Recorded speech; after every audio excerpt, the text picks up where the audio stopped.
My name is Olivia Sterling. I'm 28 years old.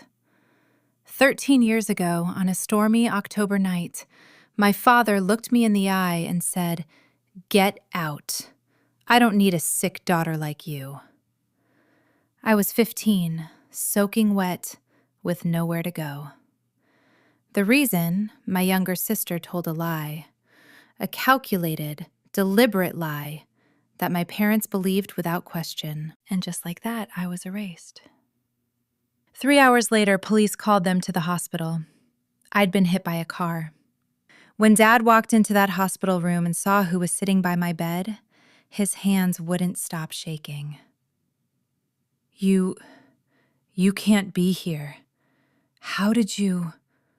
The woman sitting there was Dr. Eleanor Smith, one of the most respected professors in the state. She'd found me on the side of the road and saved my life. That night changed everything. Last month, I stood on stage at my sister's graduation ceremony as the keynote speaker. My parents had no idea I was coming. Before I tell you what happened when they saw me, please take a moment to like and subscribe, but only if you genuinely enjoy this story. Also, I'd love to know where you're watching from and what time it is there. Drop a comment below. Now, let me take you back to where it all started. I learned early that in our house, Madison's tears were louder than my achievements. When I was 11, I won first place at the regional science fair. My project on water filtration systems beat out 40 other students. I was so proud. I ran home with the blue ribbon clutched in my hand, burst through the door, and found Mom in the kitchen. "I won!" I shouted. She smiled, hugged me. "That's wonderful, sweetheart." Then Madison walked in from dance practice, 8 years old, face red, tears streaming. "I messed up my pirouette. Everyone laughed at me." Mom's arms left me. She knelt down, pulled Madison close. "Oh, baby, it's okay. You'll do better next time." I stood there holding my ribbon. Nobody asked to see it. That was the pattern. Madison needed more attention. Madison was sensitive. Madison required careful handling. I learned to celebrate quietly, to need less, to take up less space. By the time I was 14, I'd stopped showing them my report cards. Straight A's didn't compete with Madison's B- drama. When I got accepted into the prestigious summer science camp, I was thrilled. Full scholarship, 2 weeks studying environmental science with actual researchers. Dad looked up from his phone. "That's nice, Olivia." Madison burst into tears. "Why does she get to go away? That's not fair." Mom squeezed Madison's shoulder. "Olivia, maybe you could skip it this year. Your sister needs—" "I need you here," Madison finished. "I didn't go to the camp. They said it was about family unity, about being understanding, about being the bigger person." I learned to be small, quiet, undemanding. But the breaking point was coming. I just didn't know it would arrive in a storm. The lying started small. Madison, 12 years old now, would borrow my things without asking. When I'd mention it, gently, always gently, she'd deny it. "I never touched your sweater." Even when it was literally on her bed, Mom would sigh. "Olivia, don't start fights." Then money went missing from Mom's wallet. $50. Madison said she saw me near Mom's purse that morning. I hadn't been. I'd left for school early. Dad called me into his study. "Did you take money from your mother?" "No, I didn't." "Madison says you did." "Madison's lying." His jaw tightened. "Don't accuse your sister." "But I didn't." "Enough." His voice cut through mine. "I'm disappointed in you, Olivia. I thought you were better than this." I lost my phone for a month, and the science camp opportunity I'd been promised for the following summer, gone. "We can't trust you with independence right now," Mom said. Madison watched from the stairs. When our parents weren't looking, she smiled. That stolen $50 was just a test run. Madison was learning she could get away with anything. The pattern escalated. A broken vase, my fault. A failed test Madison didn't study for. I should have helped her more. A rumor at school about Madison cheating on a quiz. I must have started it. I stopped defending myself. What was the point? They believed her tears over my truth every single time.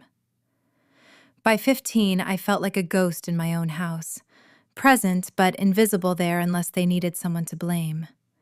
I started spending more time at the library at school, anywhere but home. I told myself I just needed to survive until college. 2 more years. I could make it 2 more years. I was wrong. October, junior year. Everything felt heavy that week. There was a boy at school named Jake. He was in my AP chemistry class. Nice guy, terrible at balancing equations.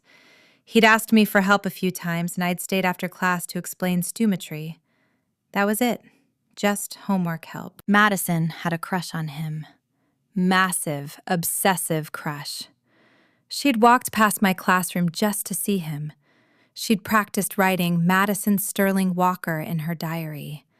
I'd seen it once when I went to return her borrowed pen.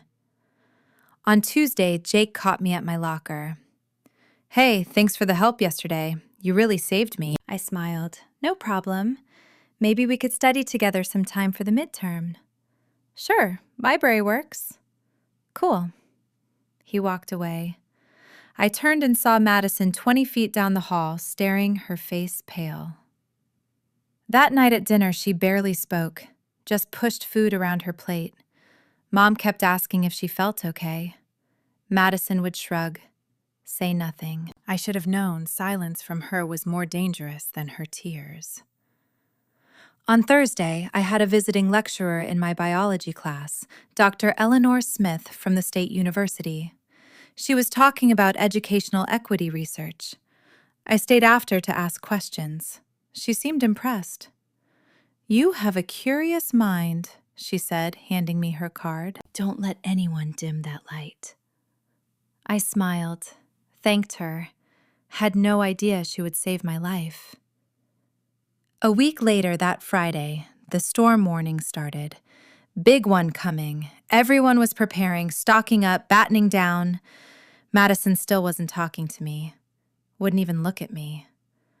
I remember thinking, at least I'll have the weekend to catch up on homework in peace. I had no idea what she was planning.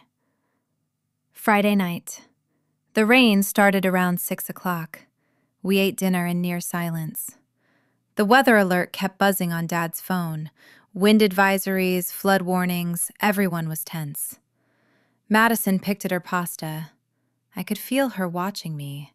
When I glanced up, she'd look away. After dinner, I went to my room, started my English homework.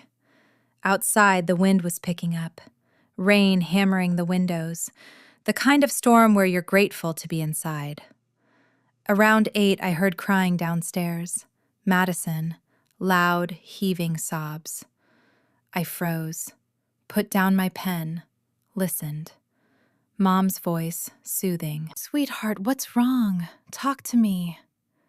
More crying. I waited. Maybe she'd twisted her ankle. Maybe she'd failed another test. Maybe Olivia. Dad's voice, sharp, angry.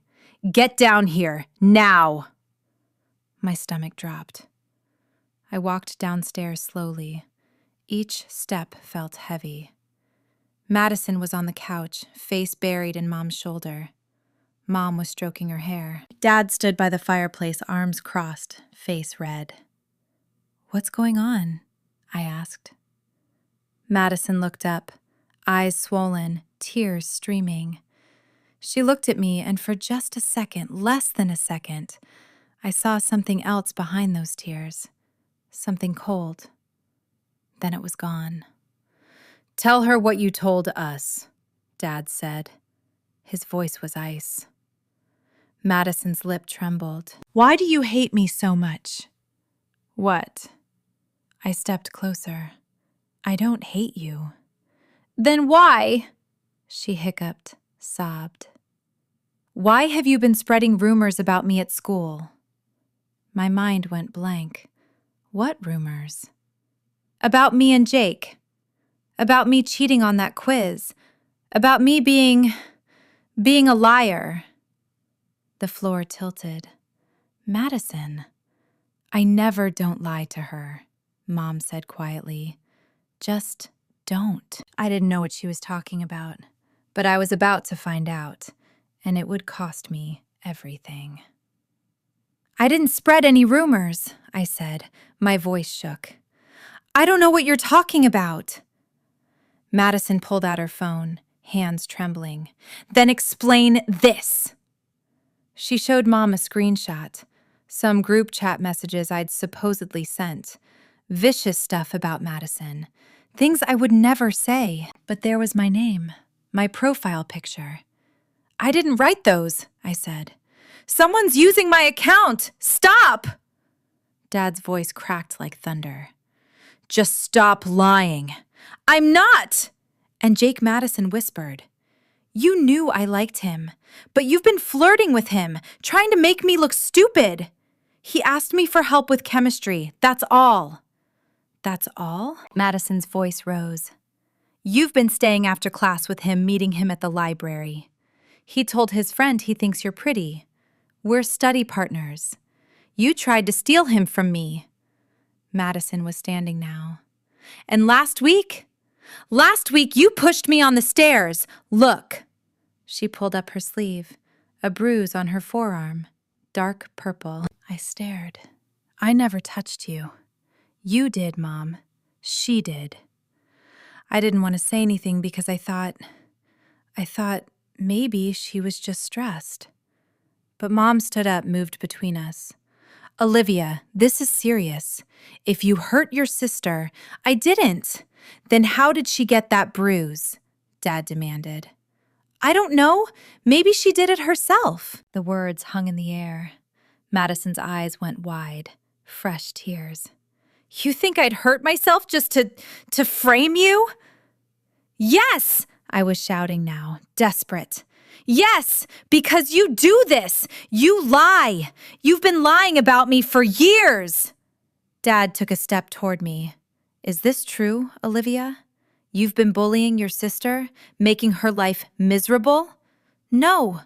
God, no. Please just listen. I've heard enough. Enough. Dad's fist slammed on the mantel. I've heard enough of your excuses. They're not excuses. Please, just let me explain. There's nothing to explain. Mom's voice was quiet, disappointed.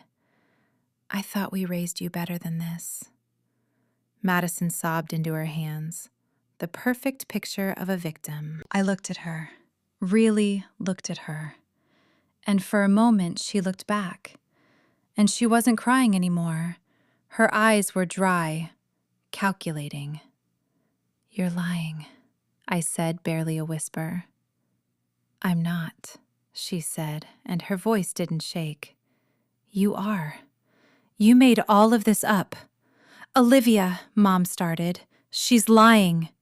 I turned to Dad. Please, you have to believe me. I would never hurt her. I would never spread rumors. She's doing this because she's jealous. Because Jake doesn't like her. Because that's it. Dad's voice went cold. Flat. I don't want to hear another word from you. You're sick. Something's wrong with you. The word hit like a slap. Sick. I'm not. You need help. Professional help. But right now, he pointed to the door. Right now, I need you out of my sight. The rain was pounding outside. Thunder shook the windows. Dad, it's storming. I don't care. Where am I supposed to go? That's not my problem. His face twisted. Get out. I don't need a sick daughter like you in this house. The words carved into me. Sick daughter. Like I was diseased, broken, wrong. I looked at Mom, begging silently. Say something. Stop him. Tell him this is insane. She turned away, kept her arm around Madison. I grabbed my jacket from the hook. My hands were shaking so hard I could barely zip it. The door slammed behind me. Through the window, I could see Madison watching me leave. She wasn't crying anymore. She was smiling. The rain hit me like a wall. Cold, angry. Within seconds, I was soaked through. I stood on the porch for a moment, waiting. Maybe Dad would come after me, apologize, say he'd overreacted. The door stayed closed. I started walking. Nowhere to go. Just away. Away from that house. Away from Madison's lies. Away from parents who believed I was sick. My phone buzzed. Low battery, 8%. I pulled it out, tried calling my friend Sarah. No answer. Jessica. Straight to voicemail. It was Friday night. Everyone was home with their families. Safe, dry, not me. The wind whipped my hair into my face. Rain came down in sheets. I could barely see 10 feet ahead. Cars drove past, spraying water from puddles. No one stopped. I headed toward the library. Maybe I could wait out the storm there. It was closed. Dark windows, locked doors. The bus station was 2 miles away. If I could make it there, I could sit inside, stay warm, figure out what to do. I walked. Every step was heavy. My shoes were soaked through water, squatching with each footfall. My jacket clung to my skin. I was so cold, my teeth chattered. Thunder cracked overhead. Lightning split the sky. I thought about turning back, knocking on the door, begging to come home. But the look on Dad's face, the disgust, I couldn't unsee it. Sick daughter. Maybe he was right. Maybe something was wrong with me. Why else would my own family choose Madison over me every single time? The bus station was still a mile away. The rain got heavier, the wind stronger. I didn't see the headlights until it was almost too late. I was crossing at an intersection. The light was green. I'm sure it was green. But the rain was coming down so hard, and the wind was howling, and I couldn't see clearly. The car came out of nowhere. Headlights bright and blinding, a horn blaring, brakes screeching. I tried to jump back. Wasn't fast enough. The impact threw me sideways. I felt my body hit the hood, then the pavement hard. My head cracked against the asphalt. Pain exploded through my skull, white hot and all-consuming. I couldn't move, couldn't breathe. Rain poured into my mouth, my eyes. Everything was sideways, wrong. I heard a car door slam, footsteps running, splashing through water. Oh my God, oh my God. A woman's voice, panicked. Sweetheart, can you hear me? I tried to answer. Nothing came out. Don't move. Just stay still. I'm calling 911. Her hands were on my shoulder. Gentle. Stay with me, okay. What's your name? I blinked, tried to focus. Her face was blurry. Dark hair, rain streaming down her cheeks. She looked familiar. Had I seen her before? My parents, I managed. My voice was barely a whisper. Your parents. Okay. What's their number? I'll call them. They don't. I coughed, tasted blood. They don't want me. Her face changed. What? They kicked me out. The words felt heavy. Said I'm sick, don't want me anymore. She stared at me, rain pouring down between us. I saw something shift in her expression. Recognition, maybe. Or horror. "You're going to be okay," she said. But her voice shook. "I promise. You're going to be okay." Sirens in the distance, getting closer. The woman's face was the last thing I saw before everything went black. I don't remember the ambulance. Don't remember arriving at the hospital. My first clear memory is sound. Beeping machines, fluorescent lights buzzing, the smell of antiseptic, and a voice. "The woman from the accident. She has a severe concussion, possible internal bleeding. You need to keep her for observation." I tried to open my eyes. Too heavy. Everything hurt. "I'm staying." That same voice, firm now, not panicked anymore. "I'm not leaving her alone." "Ma'am, are you family?" I'm the one who hit her with my car. "I'm staying until her parents arrive." Time passed. I drifted in and out. Voices came and went. At some point, I heard new voices, familiar ones. "We're Olivia Sterling's parents." "Dad." He sounded strained. "Mr. and Mrs. Sterling." The woman's voice again, cold now, professional. "I'm Dr. Eleanor Smith." A pause. Recognition clicking. You're a professor at the State University." Mom said, "I am Dean of Graduate Studies." Actually, her tone could cut glass. "I'm the one who hit your daughter with my car tonight." "It was an accident," Dad said quickly. "We don't blame. She ran across the road in the middle of a storm. She was soaking wet, alone at night." "Doctor?" Smith's voice rose. She was 15 years old. Why was she out there? Silence. "Mr. Sterling, I asked you a question." We had a family situation. A discipline issue. "A discipline issue," Dr. Smith repeated the word slowly. "What kind of discipline issue involves putting a child out in a storm?" "We didn't. It wasn't like that." "Then what was it like?"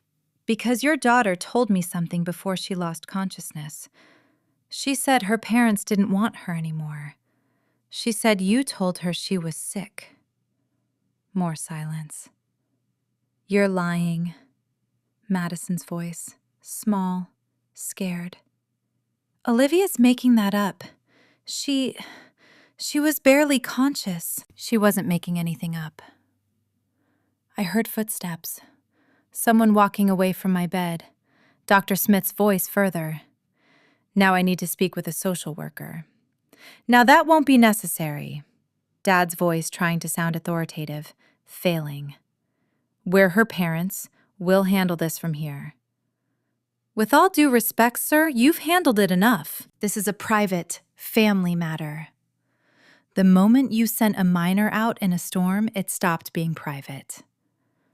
Dr. Smith's footsteps came back. I felt her hand on mine, warm, protective. "I'm not leaving until I know she's safe." A different voice, now a police officer. "Mr. Sterling, we need to ask some questions." "We haven't done anything wrong," Mom said. But her voice was shaking. "Your daughter was hit by a car at 11 p.m. in a major storm. She's 15 years old. We need to understand why she wasn't home." I tried to open my eyes, managed to flutter them. Everything was blurry. Shapes moving. I saw Dad's silhouette, Madison behind him. Dr. Smith noticed. "She's waking up. Everyone out, now." "She's our daughter," Dad started. "And I'm the doctor in this room." Out. Footsteps, voices fading, the door closed. I felt Dr. Smith lean closer. Her hand squeezed mine gently. "You're safe now," she whispered. "I promise you're safe." I wanted to believe her, but safe was a foreign word. I hadn't felt safe in years. I closed my eyes again. "Let the darkness take me." When I woke up 3 days later, my parents were gone. Dr. Smith was still there. She'd kept her promise. She hadn't left me alone. The concussion was severe. I spent 4 days in the hospital. Dr. Smith came every day, brought books, sat by my bed, talked to me about college, about science, about futures I'd never imagined. My parents visited once, brought a bag of clothes, some schoolwork. They stood at the foot of my bed, uncomfortable, strangers in hospital scrubs. "We're glad you're okay," Mom said. Dad nodded. "You gave us quite a scare." Neither said sorry, neither explained, neither asked if I wanted to come home. Madison didn't come at all. On day 5, a social worker came. Her name was Rita.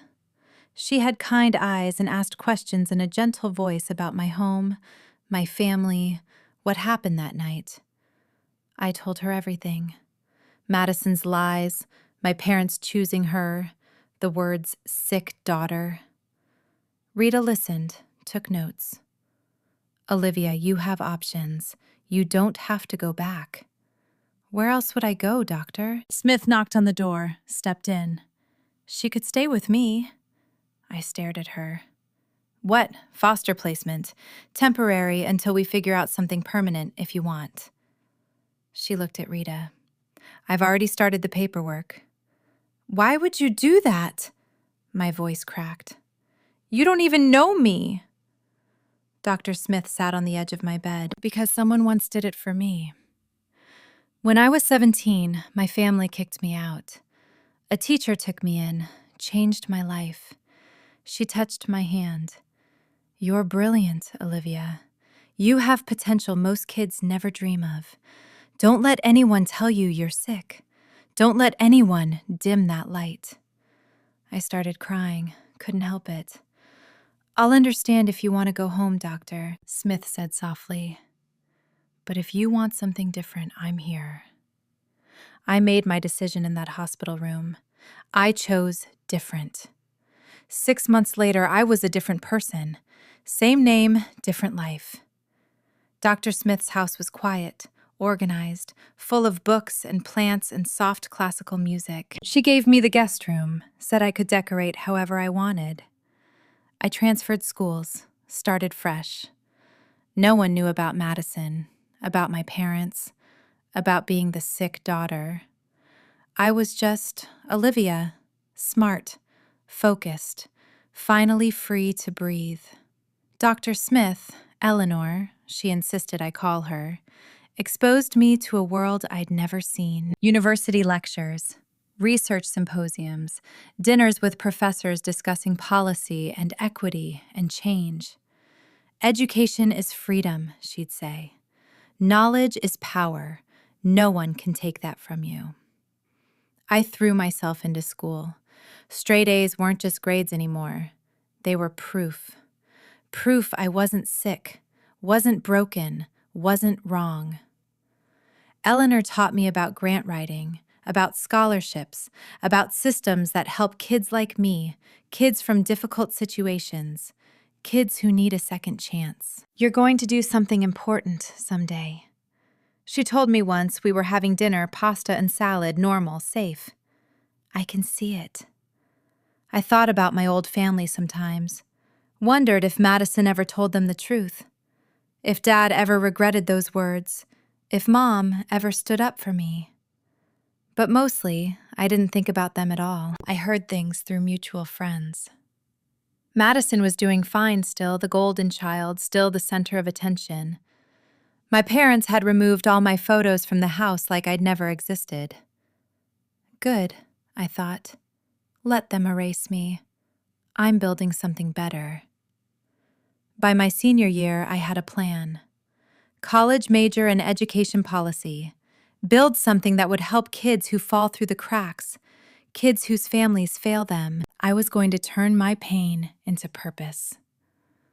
College was a blur of study sessions and late nights and slowly learning to trust again. I got a full scholarship to a prestigious university. Eleanor's recommendation letter was glowing. I majored in education policy and social justice, minored in psychology.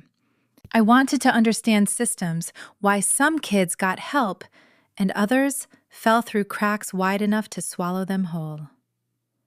Summers I interned at nonprofits, grant writing organizations, youth advocacy groups.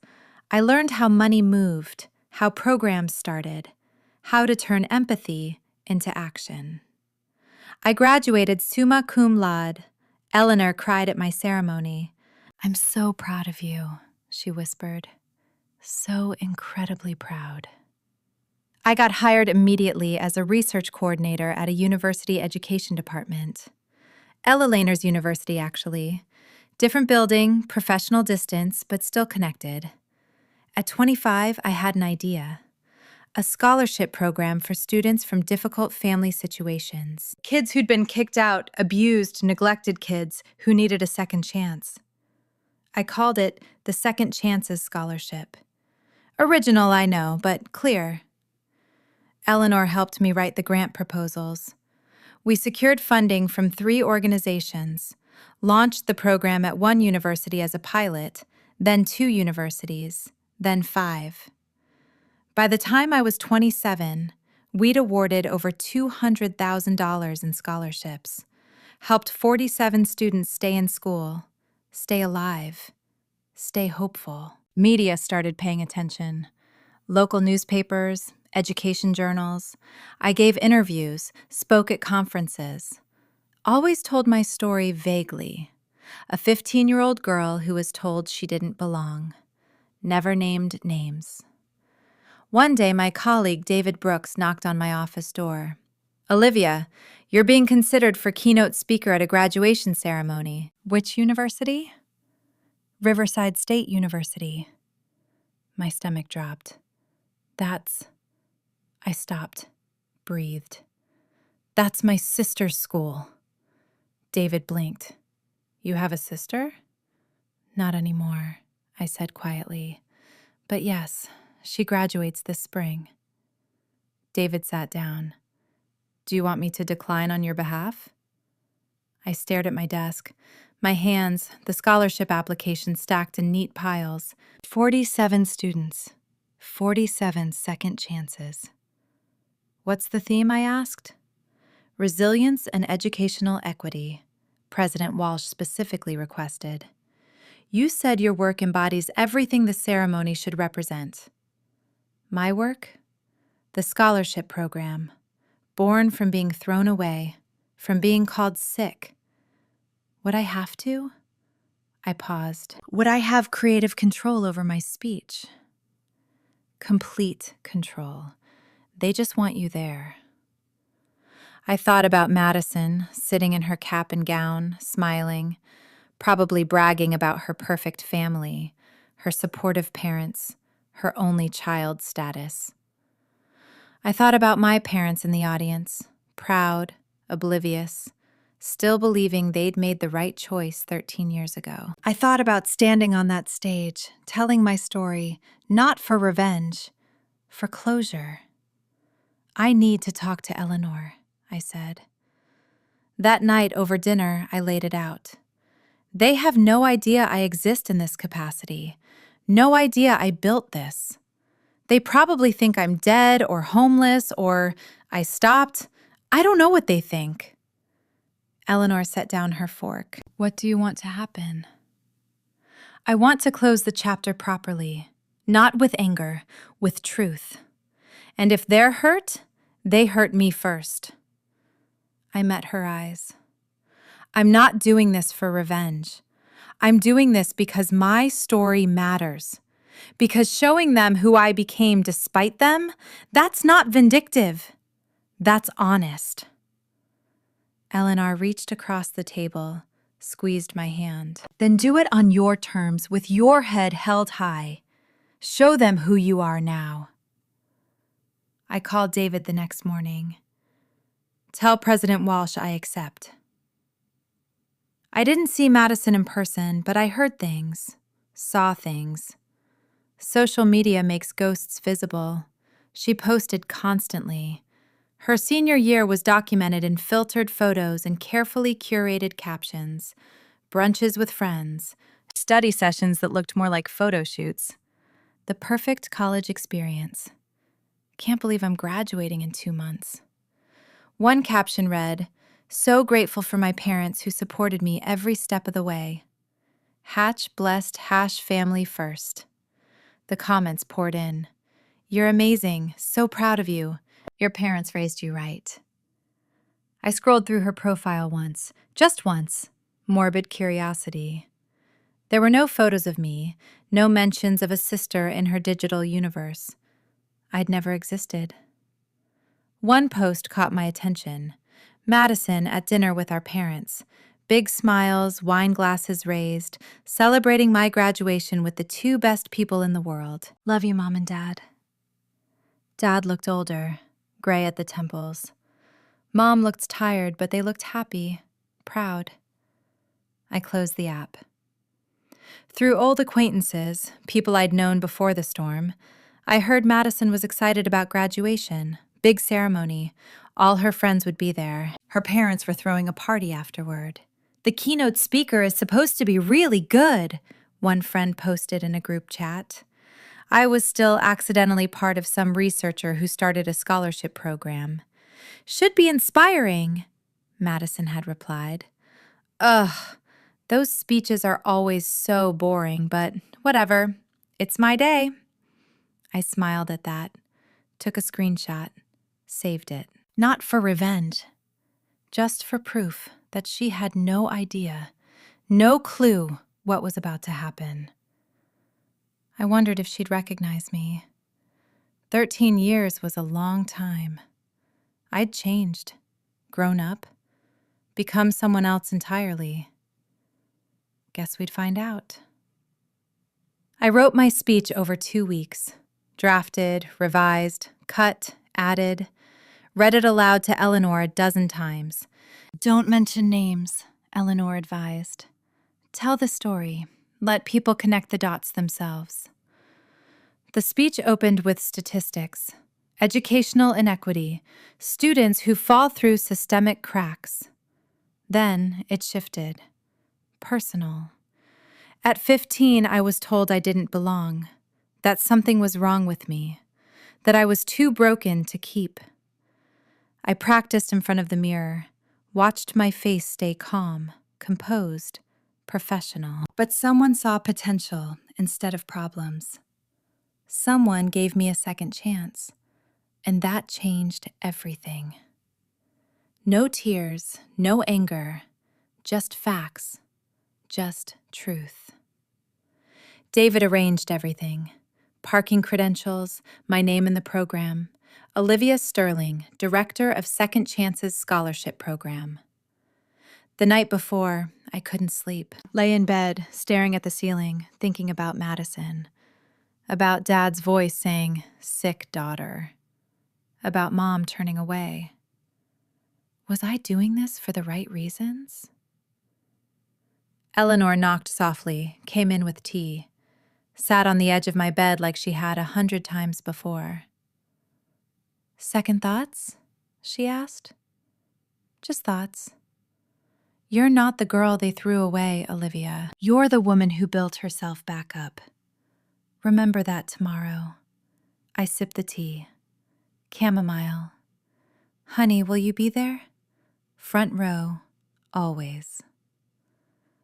Morning came too fast. I dressed carefully. Navy suit, professional but not stuffy. Eleanor's grandmother's pearl necklace. She'd insisted I borrow it. In the mirror, I looked confident, successful. Nothing like the soaked 15-year-old who'd been told she was sick. I was ready. The campus was beautiful. Old brick buildings, manicured lawns, students in caps and gowns everywhere, families taking photos, laughter, excitement. The air buzzed with possibility. I arrived early, met President Walsh in his office. He was warm, effusive. "Miss Sterling, we're honored to have you. Your work is extraordinary." "Thank you, sir. The students will be inspired. I'm sure of it." David walked me to the auditorium. Backstage was controlled chaos. Faculty adjusting robes, staff checking microphones, graduates peeking through curtains at the filling seats. I looked at the program, scanned the graduate names. There, row 3, Madison Sterling, Bachelor of Arts, Communications. My heart kicked against my ribs. "You okay?" David asked. "Yes," I folded the program. "Just ready." Eleanor arrived. She wore a beautiful emerald dress, looked proud. She hugged me tight. "You've got this." "I know. Remember?" "I know." I smiled. Head high, truth clear. No revenge, just honesty. She kissed my cheek, went to find her seat. The auditorium was filling. I could hear the murmur of voices, hundreds of people, families, friends, all here to celebrate their graduates. Somewhere out there, my parents were sitting down, probably in the middle section. Good view. Excited for Madison's big moment. They had no idea who the keynote speaker was. David had confirmed the program listed my name, but buried in small print. Most people didn't read speaker bios carefully. They'd find out soon enough. President Walsh touched my shoulder. 5 minutes, you're on."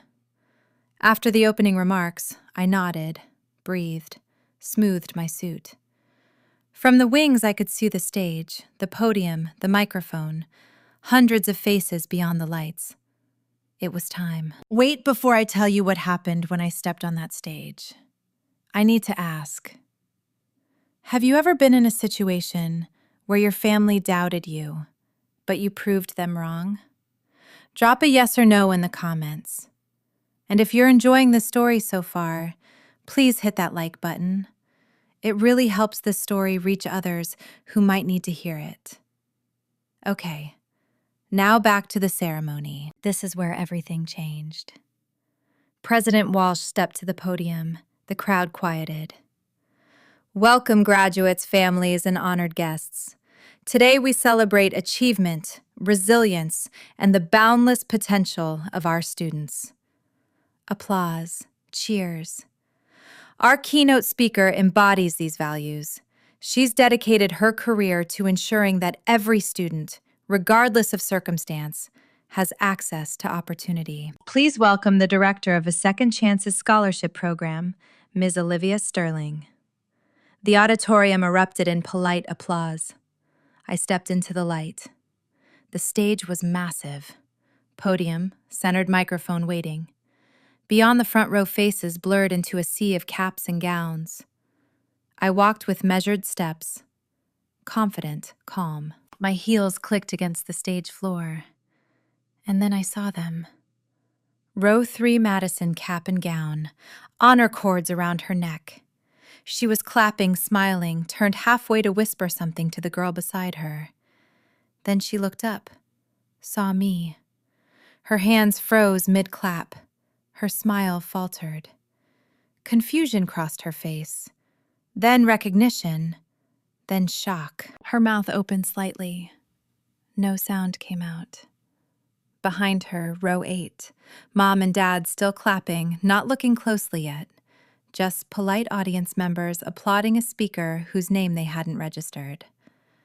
I reached the podium, adjusted the microphone, looked out over the crowd.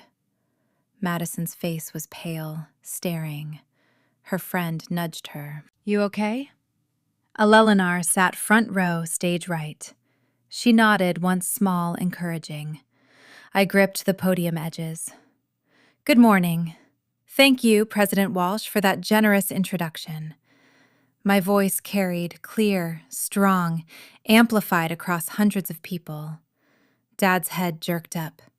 I saw him lean forward, squint, trying to place my voice. Mom's hand went to her chest. I smiled, professional warm. "It's an honor to be here today. Today I want to talk about resilience, about what happens when you lose everything and find yourself anyway." The audience was quiet, now attentive. "Let me tell you about a 15-year-old girl." I kept my voice steady, conversational.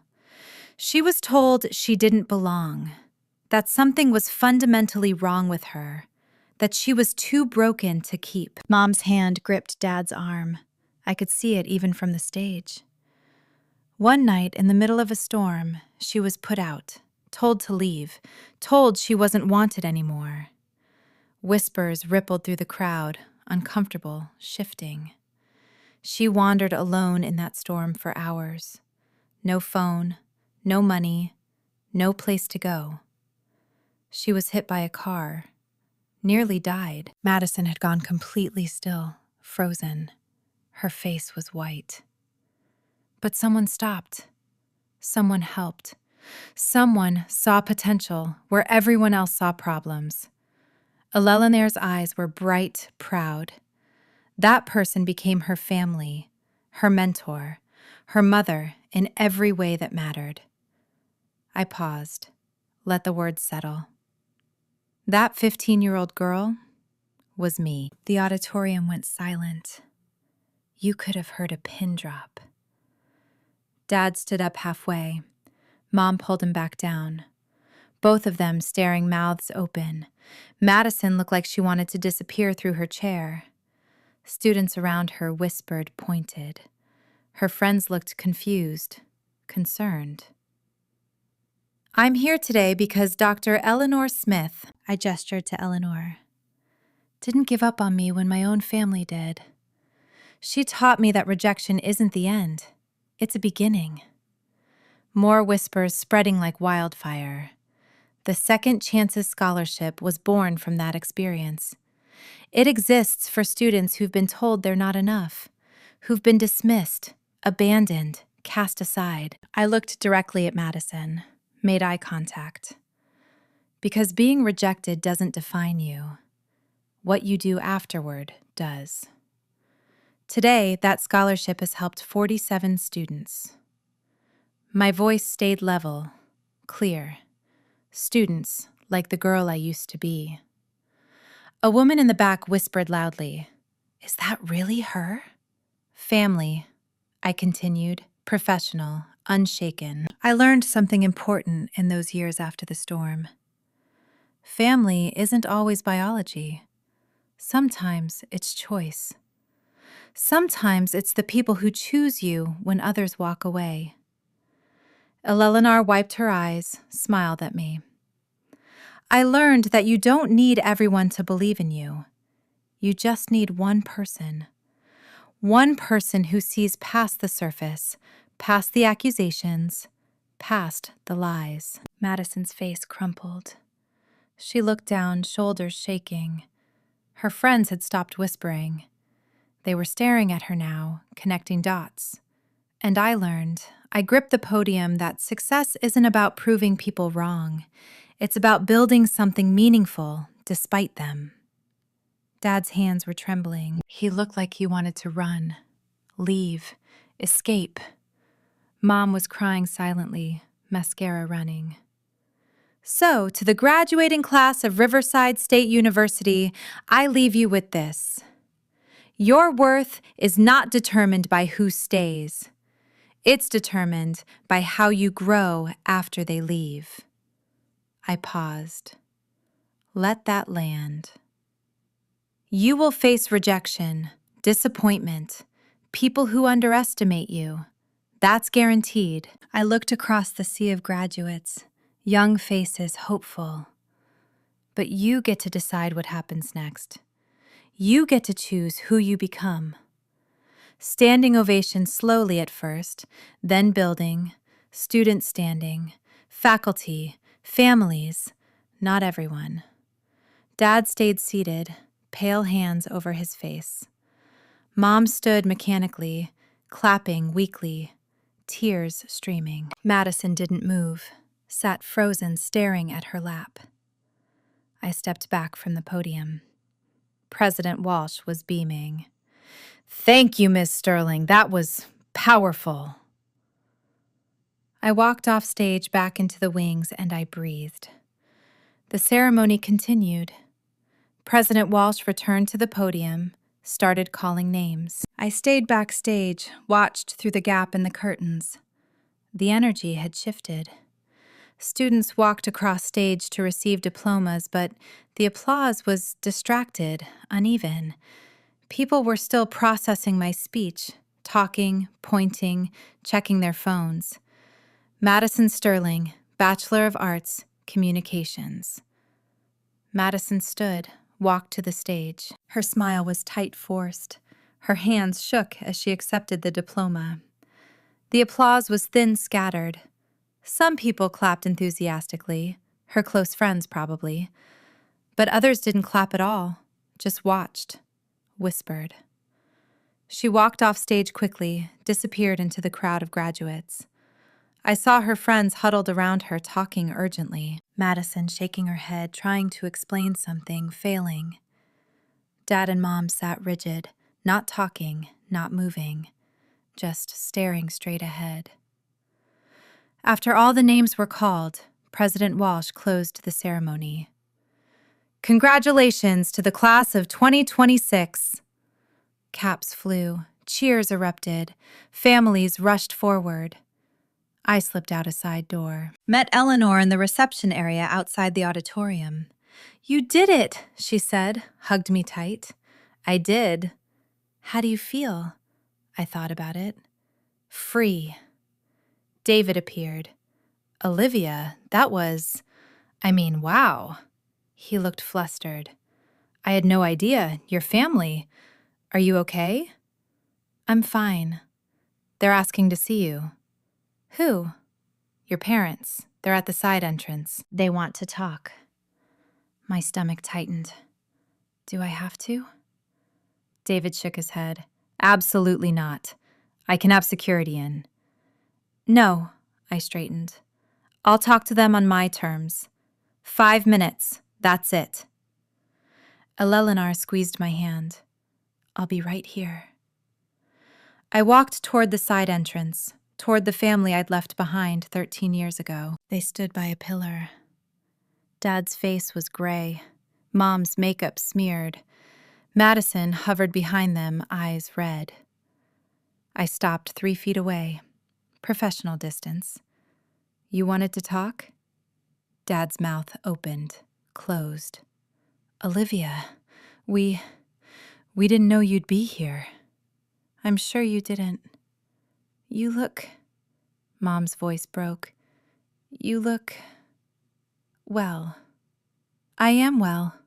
Dr. Smith made sure of that. Eleanor had followed me, stood slightly behind, protective. Dad's eyes flicked to her, then away. We owe you an apology.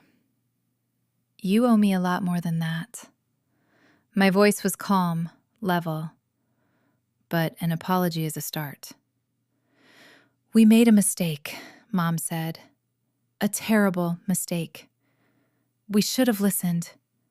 You should have protected me.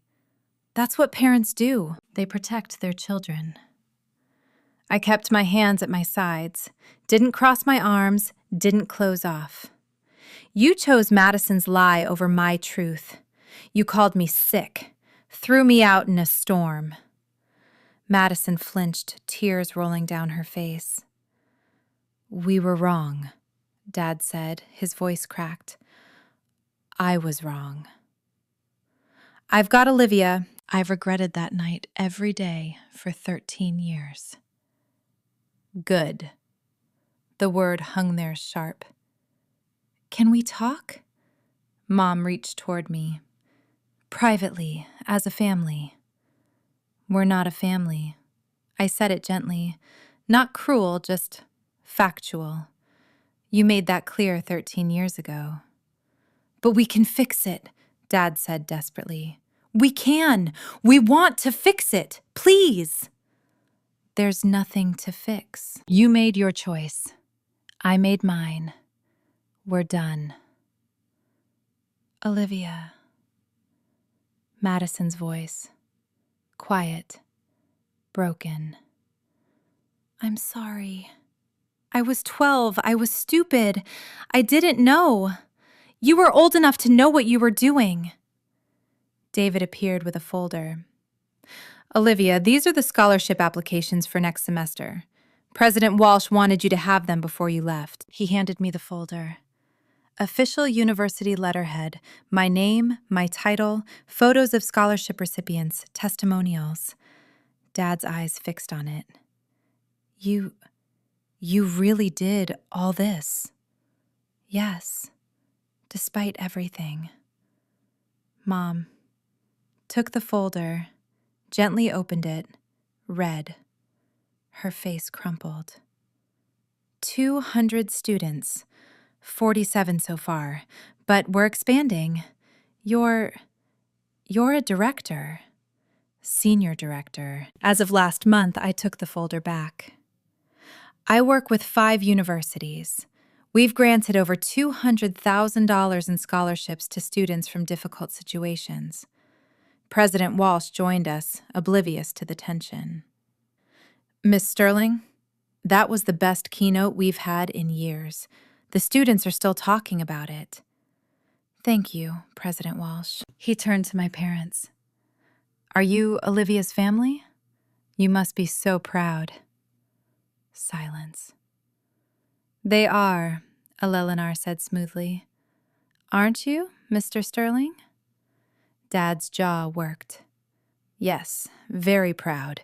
President Walsh beamed. Miss Sterling is one of our most valued partners. Her program has changed lives, literally saved some of these kids. He shook my hand, walked away. Dad stared at me. Really looked. We had no idea. You never asked. I kept my voice soft, not angry, just tired. You erased me, pretended I never existed. Why would you know I tried to find you? Mom whispered. After the hospital, you disappeared. I changed my name legally, made it harder. I met her eyes. I needed you to not find me. I needed space to heal. Did you? Dad asked. Heal? Yes. No thanks to you. Madison's friends approached, 3 of them looking uncomfortable. Madison, one girl touched her arm. Is that true? Is she really your sister? Madison nodded, couldn't speak. You said you were an only child. I know. You told everyone your sister died. Another friend's voice was cold. Last year you said she died in a car accident when you were 12. My eyebrows rose. You told them I was dead. Madison's face flushed. I didn't. It was easier than explaining. Explaining what? The first friend demanded. That your family kicked her out. That you lied about her. It wasn't like that. Then what was it like? The third friend looked at me. I'm sorry. I'm so sorry this happened to you. Thank you, I said quietly. They walked away. Madison stood there alone watching them leave. Madison Mom started, Don't! Madison's voice was sharp. Just don't. She looked at me. Really looked. I wanted to tell them so many times. I wanted to tell everyone the truth, but I was scared. Scared of what? That they'd hate me. That everyone would hate me. She wiped her eyes. They were right, too. I deserve it. Madison. I stepped closer. I don't hate you. I forgive you for my own peace, not yours. But I don't want a relationship. I need you to respect that. Can't we just— No. Firm. Clear. You made choices for 13 years. Choices to keep lying, to keep me erased. That's not childhood stupidity. That's who you became. Madison sobbed. Mom pulled her close. I looked at Eleanor. Can we go? Yes. She linked her arm with mine. Let's go home. We walked away. Didn't look back. Didn't look. Behind us, I heard Madison crying. Her dad saying my name, weak, desperate. I kept walking. Okay, I need to pause here for just a second. That moment, standing there watching Madison realize she couldn't lie her way out, it was 13 years in the making. If you've ever had to set boundaries with toxic family members, drop a comment. Boundaries matter. And if this story is resonating with you, please subscribe. I share these stories because I know someone out there needs to hear them. Now let me tell you what happened in the weeks that followed. The week after graduation, my phone wouldn't stop buzzing. Voicemails from Dad. Please call back. We need to talk. I'm so sorry. We're so sorry. Just please. Emails from Mom. Long, rambling, full of apologies and excuses. We were under so much stress. Madison was going through a phase. We didn't understand what we were doing. I didn't respond. Not yet. Work kept me busy. Scholarship applications poured in. The ceremony had gone viral. Not the whole thing, but my speech. Someone had recorded it, posted it to social media. 50,000 views, then 100,000. Comments flooded in. This woman is incredible. Family isn't blood, it's who shows up. I cried. This is exactly what I needed to hear. But also, anyone know if this is real? What university was this? Need to know what happened to the sister. I ignored them, focused on work. Then an email came from one of Madison's former friends. Subject line, "You deserve to know." Inside, screenshots, group chats. Madison's friends discussing her distancing themselves. One message stood out. I can't believe she lied about her sister being dead. That's psychotic. Another. I'm uninviting her from my wedding. I don't want drama. Madison's carefully constructed social life was crumbling. Part of me felt bad. A small part. The larger part felt nothing, just relief. Eleanor and I had dinner. Quiet, comfortable. "How are you processing?" she asked. "I don't know." "Oh, I paused, searched for the word. Free. Like I finally put down something heavy I didn't realize I was carrying. "You did well, Olivia. Handled it with grace. They want to reconcile. Do you?" I thought about it. Really thought. "No, I don't think I do." She nodded, squeezed my hand. "That's okay. You're allowed to walk away." 2 weeks later, Dad showed up at my office. My assistant buzzed me. "Olivia, there's a Mr. Sterling here to see you. He doesn't have an appointment, but he says he's your father." My stomach tightened. "Give me 5 minutes, then send him in." I closed my laptop, straightened my desk, breathed. Dad walked in looking 10 years older, gray hair lines around his eyes, shoulders slumped. "Thank you for seeing me," he said. "I have a meeting in 20 minutes. "I understand." He sat across from my desk, formal, like a job interview. "Olivia, I need to say this. We were wrong. I was wrong. What I did to you, what I said to you, it was unforgivable. Yes, it was. Madison told us the truth. Finally, last week, she broke down, confessed everything. The lies, the manipulation, all of it. 13 years too late. I know it doesn't fix anything." His hands shook. He clasped them together. "But I need you to understand. We've been living with this guilt. Every day, every single day, we look at that empty room, the photos we took down, and we know. We know we destroyed something we can never get back. You're right. You can't. Can you forgive us?"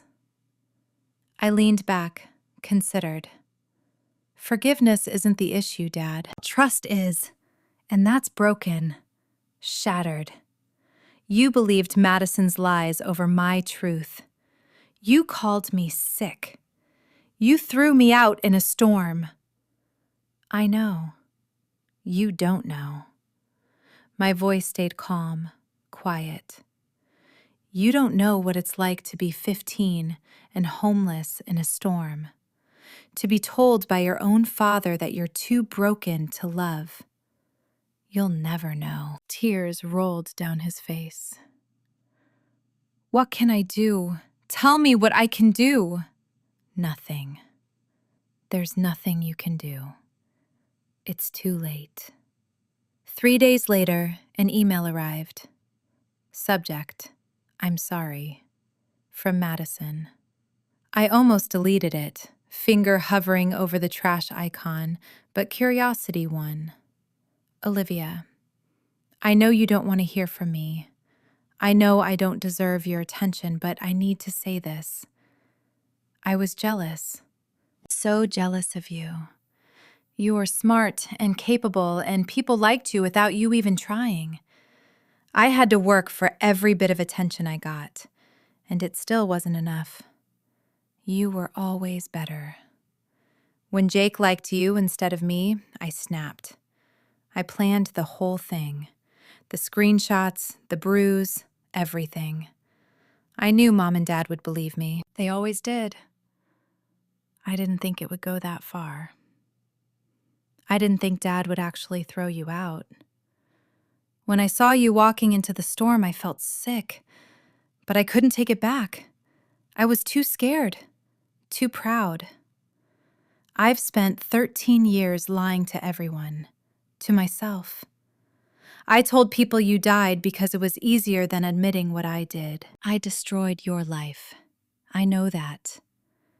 And I destroyed my own, too. I have no real friends now. Nobody trusts me. I lost my job offer because someone from graduation told HR about my family situation. I'm not asking for forgiveness. I don't deserve it. I'm just asking you to know. I'm sorry. I'm so, so sorry, Madison. I read it twice, saved it didn't respond. 4 days later, she sent another, then another. Each one more desperate, more broken. After the 5th email, I replied, short, final. Madison, I accept that you were young, but you had 13 years to correct it. You chose to keep me erased. I forgive you for my own peace, but I don't want contact. Please respect that. She stopped emailing. My speech went more viral than I'd expected. A local news station reached out, wanted to interview me about the scholarship program. I agreed, but only if we focused on the students, not my personal story. The segment aired. Local researchers' Second Chances program helps students in crisis. They interviewed 3 scholarship recipients. One girl said, "This program saved my life. Literally, I was about to drop out. Miss Sterling's team gave me hope." Applications tripled. Funding requests poured in. 3 more universities wanted to partner. Education journals called. "Would you write about your methodology?" A national conference invited me to speak. Equity in Education, Closing the Gap. David knocked on my office door. "You're famous now. How does it feel?" "Weird. I just wanted to help some kids." "You're doing more than that. You're changing systems." The State Board of Education sent a commendation recognition for outstanding contribution to educational equity. And through it all, I saw the ripple effects. Madison's social media went quiet. No more posts. Her accounts eventually went private. Dad sent one final email. "We're proud of you, even if we have no right to be." I didn't respond. Mom tried calling once. I didn't answer. Old family friends reached out on LinkedIn. Awkward messages. "Heard about your work. So impressive. Maybe we could catch up." I declined politely. Meanwhile, Eleanor was accepted as a keynote speaker at a national conference. Come with me, she said, as my guest and colleague. I'd love to. We flew to Chicago, presented together, stayed in a nice hotel, talked about everything except my biological family. You've built a good life, Eleanor said over dinner. You should be proud. I am, because of you. No, she shook her head. Because of you, I just gave you a chance. You did the rest. 1 year after Madison's graduation, my life looked completely different. The Second Chances Scholarship was now in 10 universities. We'd helped 83 students stay in school, stay alive, stay hopeful. I was promoted to senior director, got a corner office, a raise, recognition from people whose names I'd only read in textbooks. I dated someone, a kind man named Marcus who worked in public policy. It didn't work out, but it ended amicably. I was learning that not all endings had to be painful. Eleanor turned 60. We threw a party. Colleagues, friends, students she'd mentored over the years, people who loved her, chose her, built family around her, built. I gave a toast to the woman who taught me that family is built, not born. Thank you for choosing me, she cried, happy tears. I thought about my biological family sometimes. Not often, not painfully, just thoughts, wondering where they were. If Madison had gotten help. If Dad still sent unanswered emails. They sent a Christmas card, no return address, just signatures. Richard, Patricia, Madison. No message, no explanation. I put it in a drawer, didn't throw it away, didn't respond, just acknowledged it existed. I spoke at another graduation, different university, different students, but similar message. Boundaries aren't walls, they're doors you control. Afterward, a young woman approached, 20 years old, tearful. That was my story too. My family kicked me out at 16. I thought I was alone. You're not alone, I told her. You're surviving. That's more than enough. She hugged me tight. Thank you. I drove home that evening to the house I shared with Eleanor, my real mother, and felt something I hadn't felt in years. Complete peace. People ask me if I regret that night, the storm, the pain, the hospital. I don't, because it led me here, to this life, this work, this family I chose. Not every story has a happy ending like mine. I know that. I'm lucky. Dr. Eleanor Smith found me, chose me, saved me. Not everyone gets that. But everyone gets to set boundaries. Everyone gets to decide who has access to them. You don't owe toxic people your presence. Not even if they're family. Especially not if they're family. Forgiveness doesn't mean reconciliation. You can forgive someone for your own peace while still keeping them out of your life. Those aren't contradictory. They're both necessary sometimes. I learned that blood doesn't make family. Choice does. Consistency does. Showing up does. Eleanor showed up every single day for 13 years.